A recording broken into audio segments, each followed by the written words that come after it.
Bonjour, bienvenue sur notre chaîne Automoto à fond dans les tours. Nous sommes aujourd'hui à Guyancourt, au technocentre de Renault, pour découvrir 3 nouveaux véhicules, dont ce Trafic E-Tech. Ce sont 3 modèles utilitaires à motorisation 100% électrique E-Tech, avec le Trafic donc, la Goélette et l'Estafette.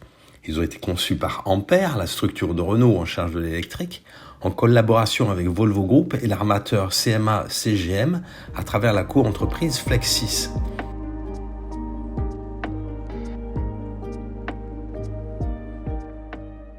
Ces 3 véhicules reposent sur une nouvelle plateforme FlexEvan de type skateboard, appelée SDV car définie par un logiciel Software Defined Vehicle. Cette plateforme permet un large spectre de longueur et de configuration. Chaque véhicule dispose ainsi d'un système d'exploitation connecté et intelligent, le CAROS, ce qui signifie Car Operating System, qui contrôle, analyse et améliore les fonctions du véhicule grâce à des calculateurs. Donc cela permet une mise à jour en temps réel et surtout le logiciel utilisé permet d'intégrer les applications et les systèmes d'exploitation spécifiques des entreprises pour faciliter le travail au quotidien des conducteurs. Ces véhicules sont tous électriques car prévus pour fonctionner essentiellement dans les villes où se multiplient les zones à basses émissions. On en compte 320 aujourd'hui, soit une hausse de 40% depuis 2019. Elle devrait se chiffrer à plus de 500 en 2030, ce qui explique pourquoi Renault anticipe ses propres échéances, puisque son passage à la neutralité carbone sur notre continent est fixé à 2040. Il y a donc tout un marché à prendre, notamment à Londres, Oslo, Amsterdam, Milan, etc. Le Trafic E-Tech est une belle réussite esthétique. Ses porte-à-faux courts, son museau haut lui offre une compacité qui lui donne de la force. Il dégage un petit côté ID Buzz Cargo. Mais n'en déplaise à Renault, le Trafic est le vrai successeur de l'Estafette qu'il a remplacé en 1980. Alors les enjeux autour de ce Trafic sont importants. Depuis son lancement, ce modèle a été produit à plus de 2,5 millions d'exemplaires. C'est le fourgon le plus vendu en France auprès des artisans. Alors cette version E-Tech avec sa longueur de 4,87 m propose un volume de chargement de 5,1 m3 et fait valoir un diamètre de braquage de 10,30 m similaire à celui d'une Clio. Il sera également disponible dans une version de 5,27 m grâce à l'allongement de 40 cm de l'empattement et offrira un volume de chargement de 5,8 m3. Il ne dépasse pas 1,90 m en hauteur pour pouvoir entrer dans les parkings couverts. Ce Trafic s'illustre par sa signature lumineuse haute juste sous le pare-brise avec le losange rétro-éclairé, ce qui est une première pour un utilitaire de Renault. Ce losange est relié au feu de jour par 2 segments lumineux alors que les phares sont logés un peu plus bas dans un ensemble qui intègre le bouclier de protection. L'intérieur de ce modèle est conçu pour faciliter le travail du conducteur. Le Trafic se dote d'écrans de bonne taille comme sur une berline. On trouve ainsi un écran d'instrumentation de 10 pouces et une tablette centrale de 12 pouces orientée vers le conducteur. Ces 2 unités sont posées sur une planche de bord à la forme tubulaire. On trouve aussi beaucoup de rangements. Donc, ce Trafic est propulsé par un moteur de 197 chevaux pour un couple de 300 Nm. On aura le choix entre une batterie LFP lithium fer phosphate de 60 kWh pour une autonomie de 350 km et une batterie nickel manganèse cobalt de 81 kWh offrant une autonomie de 450 km. Ce fourgon bénéficie de la recharge rapide en DC à une puissance de 175 kW.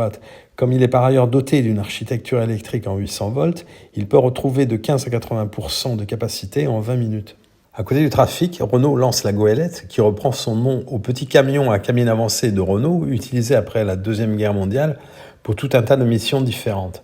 Alors, cette nouvelle Goélette illustre la modularité de la plateforme FlexEvan. La partie avant est celle du Trafic, alors que le plateau arrière peut accueillir diverses structures.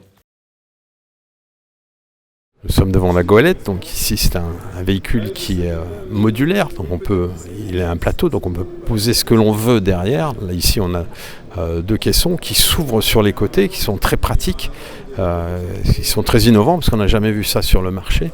Ici, c'est un châssis cabine avec un caisson à double volet coulissant qui propose un volume de 9 m3. Alors, on peut monter un caisson frigorifique si on le souhaite. Une version à cabine approfondie pour accueillir 6 personnes avec un volume de chargement arrière. Comme le Trafic, la Goélette est équipée pour le V2L, Vehicle to Load, permettant de brancher un ordinateur, une scie électrique, et pour le V2G, Vehicle to Grid, qui sert à réinjecter de l'électricité dans le réseau. Le troisième de ces utilitaires est l'Estafette, modèle qui a pris cette appellation pour son sens originel, la livraison de missives. Alors l'Estafette de Renault n'était pas cela, mais un fourgon utilisé par les artisans, la poste et même la gendarmerie. D'ailleurs, tous les boomers comme moi se sont un jour assis dans cette Estafette. La nouvelle estafette est dédiée à la livraison de colis, un secteur en pleine expansion grâce au e-commerce. On avait eu un avant-goût de ce qu'elle serait lors du dernier mondial de l'auto, où Renault avait présenté un concept car jaune spectaculaire. Alors, ce fourgon futuriste, plus haut que large, était même doté de rétroviseurs caméra, qui n'ont pas été conservés sur la version définitive. L'estafette e-tech a été entièrement pensée pour faciliter le travail du livreur, qui va essentiellement évoluer en milieu urbain. Ici, les portières latérales sont coulissantes pour des raisons de sécurité et de praticité, alors que l'arrière se ferme avec un rideau à lame. Ce modèle n'est proposé qu'en une seule longueur, 5,27 m, mais il fait valoir une hauteur de 2,60 m pour permettre à un conducteur de 1,90 m de se tenir debout partout. Alors, ce fourgon propose un volume de chargement de 9 m3. Ce modèle est monoplace, avec juste un strapontin pour un passager ponctuel, de manière à laisser un espace de chargement à droite du conducteur. Ce dernier est assis sur une sorte de podium pour avoir une vision panoramique sur l'environnement. La planche de bord tubulaire et ses écrans sont identiques à ce que l'on trouve sur le Trafic à la goélette, le tout est ici juste surélevé. Le conducteur peut donc se lever de son siège, aller chercher le colis qu'il doit livrer et ressortir par la porte avant droite, cela sans avoir baissé la tête, comme je le montre sur ces images. Rappelons que cette porte est coulissante et offre à la poignée un espace qui permet de la manipuler avec le coude. Tout cela paraît très ingénieux, mais en réalité, Renault n'a rien inventé. Les concepteurs se sont inspirés des modèles utilisés par UPS aux États-Unis et au Royaume-Uni. Ce sont des vannes conçues par GM, à bord desquelles les chauffeurs, aux États-Unis, n'ont pas le droit de tourner à gauche parce que cela fait perdre du temps et est générateur d'accidents.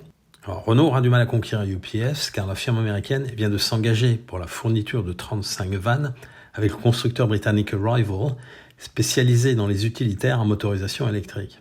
Alors, mais heureusement pour Renault, il n'y a pas que UPS sur le marché.